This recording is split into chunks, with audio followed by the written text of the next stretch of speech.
Yoav Gallant selaku Menteri Pertahanan Israel meminta kepada pasukan pertahanan Israel atau IDF untuk mengembangkan senjata yang disinyalir tidak diketahui oleh siapapun. Senjata itu nantinya akan digunakan untuk menangkis serangan terhadap Israel.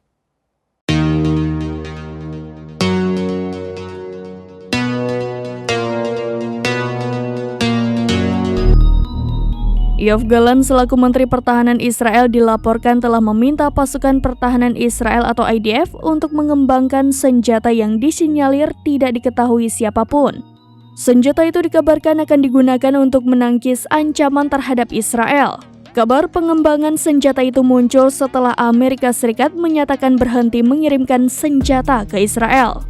Permintaan Gallant itu disampaikan Kepala Bagian Riset dan Infrastruktur Teknologi Militer Danny Gold dalam percakapan pribadi. Dilansir dari Walla, Gallant menginginkan senjata itu tidak diketahui siapapun dan tak ada bandingannya di dunia. Senjata itu akan langsung digunakan melawan Hamas yang para pejuangnya bersembunyi di bawah gedung dan infrastruktur bawah tanah. Israel tampak kesusahan melawan para pejuang Hamas. Pada akhir Januari lalu dikabarkan 80% infrastruktur terowongan Hamas masih utuh.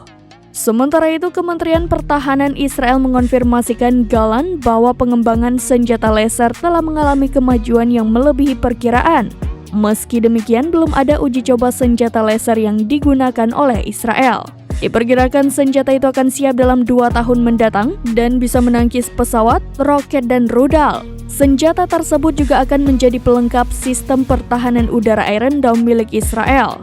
Gallant menyetujui anggaran khusus bagi Kemenhan Israel untuk mempercepat pengembangan chip canggih yang akan meningkatkan kemampuan kalkulasi berbagai senjata perang Israel.